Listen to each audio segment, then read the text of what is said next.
Barbie और snow white एक ऐसी सल्तनत में जहां कभी बहार ना आई थी। बर्फ के गोले हर वक्त फिजा में नाचते और दरिया जमे रहते थे।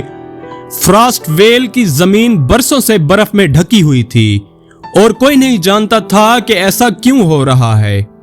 एक दिन बार्बी नामी बहादुर और मेहरबान लड़की इस सरजमीन में पहुंची। इसने एक खोई हुई बर्फ की शहजादी के बारे में सुना था, जिसके पास कभी ना खत्म होने वाली सर्दी को खत्म करने की ताकत थी। बार्बी ने फैसला किया कि वो उसे तलाश करेगी और मदद करेगी। वो बर्फीले जंगलों और बर्फ के पहाड़ों को अबूर करती हुई एक शफाफ आइस महल तक पहुंची। वहां एक नीली चमकदार पोशाक में लिपटी एक उदास लड़की बैठी थी। क्या तुम बर्फ की शहजादी हो? बार्बी ने नरमी से पूछा। लड़की ने सर हिलाया। मेरा नाम इलिशिया है। बहुत अरसा पहले मैंने अपनी बर्फानी जादुई ताकतों पर काबू खो दिया था। मुझे खौफ महसूस हुआ और मैं यहाँ छुप गई। तब से फ्रॉस्टवेल हमेशा के लिए बर्फ में ढक गया। बार्बी ने मुस्कुराकर कहा, तुम्हें डरने की जरूरत नहीं इलिशिया, तुम्हारी ताकत तुम्हारे अंदर है, बस तुम्हें खुद पर यकीन करना होगा। इलिशिया झिझकी, मगर बार्बी ने इसका हाथ थामा। चलो मिलकर कोशिश करते हैं। इलिशिया ने आंखें बंद की और तवज्जो मरकूज की। आहिस्ता आहिस्ता एक नरम रोशनी इसके गिर्द फैलने लगी। इसने अपने हाथ बुलंद किए और बर्फ गिरना रुक गई। जमी हुई नहरें पिघलने लगीं और दरख्तों पर नन्हे नन्हे कोम्पल निकलने लगे। लेकिन इसी लम्हे एक बर्फानी तूफान उठा और घनी हवा में एक सियाह साए की गूंज सुनाई दी। बर्फानी जादूगरनी, एक जालिम और सर्द दिल औरत सामने आ गई।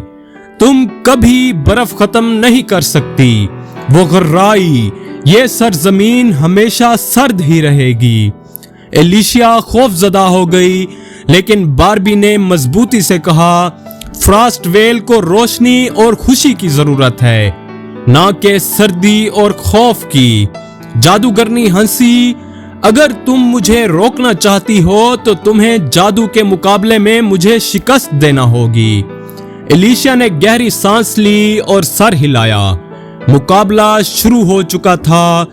जादूगरनी ने बर्फानी बिजली के गोले इलिशिया की तरफ फेंके, मगर बार्बी ने पुकारा, तुम ये कर सकती हो। इलिशिया ने अपनी आंखें बंद की और अपने दिल की ताकत को महसूस किया। इसने बर्फ से लड़ने के बजाय नरम रोशनी, सुनहरी धूप और खिलते हुए फूलों का जादू जगाया। जादूगरनी चीखी जब इसके बर्फीले जादू की दीवारें टूटने लगीं और वो हवा में तहलील हो गई। इसी लम्हे फ्रॉस्टवेल बदल गया।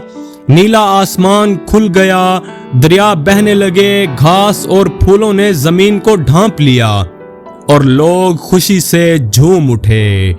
इलिशिया ने बार्बी को गले लगाया। शुक्रिया, अगर तुम मुझ पर यकीन ना करती तो मैं कभी अपनी ताकत वापस ना पा सकती। बार्बी मुस्कुराकर बोली, तुम्हारे अंदर हमेशा से ताकत थी, बस तुम्हें खुद पर यकीन करना था। यूं इलिशिया ने बर्फ की शहजादी के तौर पर अपनी जिम्मेदारी संभाली और अपनी सल्तनत में रोशनी, मोहब्बत और खुशी फैलाने लगी। और बार्बी अपनी नई यादों के साथ नई मुहिम-जोई के लिए रवाना हो गई। अगर आपको हमारी वीडियोस अच्छी लगें तो लाइक, शेयर और आपके अपने चैनल किड्जी स्टोरी लैंड को सब्सक्राइब करना ना भूलें।